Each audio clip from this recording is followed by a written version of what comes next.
This video is to walk you through how to create a brand new Google Analytics account. Let's start as if you don't yet have a Google Analytics account at all. So go into your Google search bar and just type in Google Analytics. Next, it'll be the first one that pulls up. Click on Google Analytics. In the top right-hand corner, you want to hit Sign In. From Sign In, select Google Analytics. They give you a lot of options to make it seem really confusing. Go ahead and sign in with your normal Google account. If you don't have a Google account yet, you'll need to go down to Create Account. But if you have a Google Apps account or a Gmail account or any other Google product, which we'd be surprised if you didn't by now, you can just use that. Once you're signed in, you'll walk through some very basic prompts.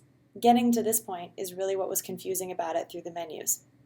So let's skip through creating a fake account since it's fairly basic. And once you're finished creating your account, you'll be logged in and it'll be time to create your new account for your website. So let's switch over to the Google Analytics admin view. Okay, so this is the admin view for our Lawton Digital account that we'll work from here. Yours is going to be a little bit less full since you won't have any accounts in it yet if it's a brand new one. But even if it's an existing account, it's still confusing to figure out how to add a new website. So start by going to Admin.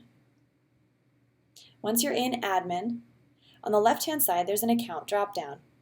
From the Account drop-down, at the very bottom, there's an option called Create New Account. Select that option. We're going to be selecting an example client that we're creating an account for today. So we'll go ahead and use their name.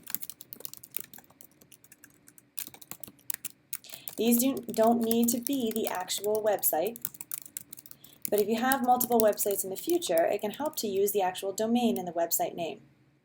The account name is most appropriate to use the brand name for. The website URL, fairly self-explanatory.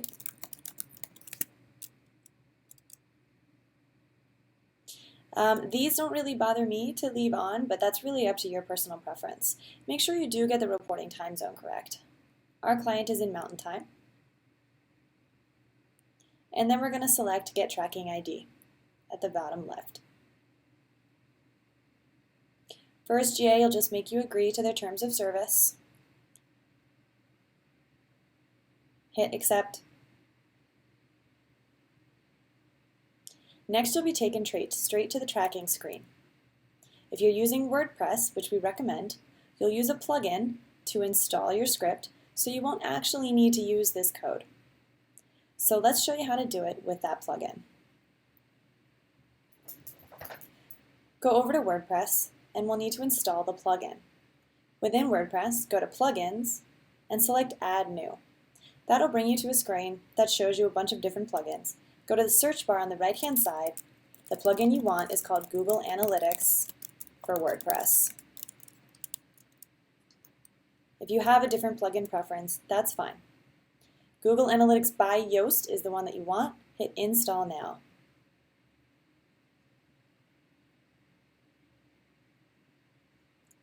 And then hit Activate Plugin. Once it's activated, you'll automatically be taken back to the WordPress plugin screen. Go find the plugin and hit the Settings option.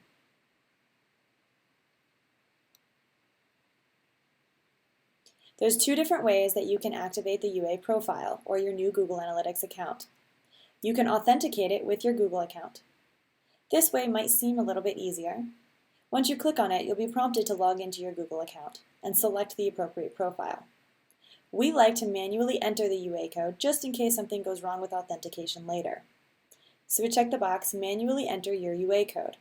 So now let's go grab your UA code. Go back to the Google Analytics tab. The tracking ID is your UA code. So you copy that whole code right here. Copy. Go back to the plugin.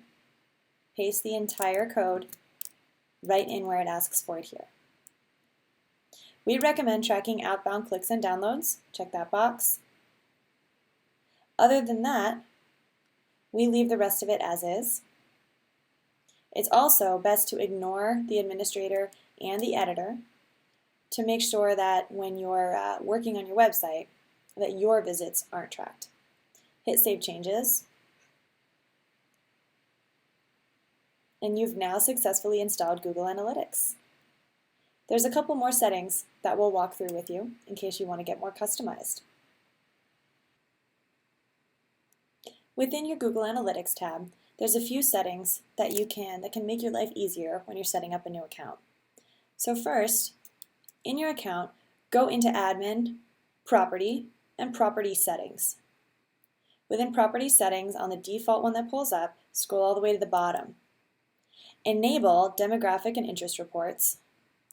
That gives you access to more interesting data and enhanced link attribution.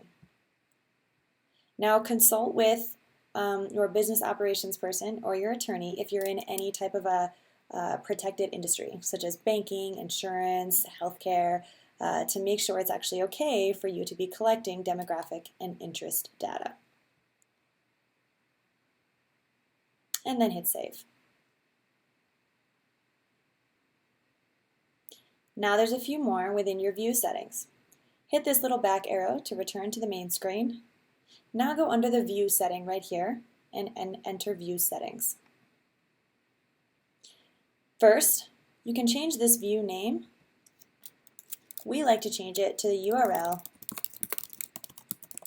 or the name of the business, depending on your preference, so that it's a little more clear exactly what it is. If you're going to have a complex setup with multiple views, you can change this anytime later. Then scroll down to the bottom and exclude all hits from known bots and spiders. That will help keep spam out of your Google Analytics data, which if that doesn't make sense to you, Google it later and you'll see how much of a pain it's become. Site search tracking is really up to you. There's certainly nothing wrong with turning it on, but make sure you know how to configure it. And then hit Save. Do you need to share this account with anyone else, any colleagues? Then you want to share it with their Google account. And that's actually pretty easy to do. So let's go back out to the main admin menu. Now this gets a little confusing because Google allows you to share an account at all three different levels. The account level, which is usually the brand's level, the property level, which is usually a specific website, and the view level. The view level is usually, sometimes you can have multiple views for a more complex website for a number of different reasons that there's no reason to get into now. So, if you're sharing the account with a colleague, as long as you want them to have full access to it with no restrictions, you can go straight up to the account level. At the account level, go into User Management. In User Management, you enter their email address. They need to have an active Google account. It doesn't need to be an @gmail.com account. It can be Google Apps for Work or any other Google account that they've created from their own email address. So we'll add permissions for my email address to be able to access it. You can select Manage Users. If you want them to have complete full admin access, that auto-selects the rest of the options. Or, I'm sorry, I guess it doesn't anymore. Hit Edit as well. Or if you just want someone to be able to look at stuff but you don't want them to be able to make changes, you can deselect everything except for Read and Analyze, and then they'll just be able to view everything in Analytics, but they won't be able to change settings the way we are doing together now. Once you have selected it, notify the user by email. It makes it the easiest because they can click on an auto prompt to add it to their Google Analytics account for free, and then select Add. If you've typed in an email address that is not associated with a new Google account, Google Analytics will give you a warning and let you know. Once you've finished setting up your Google Analytics account, let's test and make sure that it's working correctly. You've already installed it on your site, and there's actually a way that we can test it in real time using Google Analytics Real-Time Data feature. So at the top menu in your Google Analytics tab, select Reporting. From Reporting, go to the Real-Time option in the left-hand menu, and then just select Overview. Once you're on that screen, you'll want to go into a separate browser or a private browsing window, whichever works for you, and you're going to go to the website in that separate browser.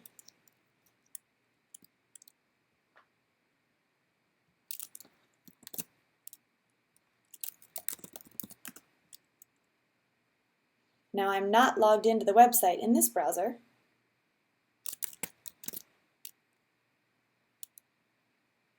so now I can go back and make sure that Google Analytics is tracking correctly.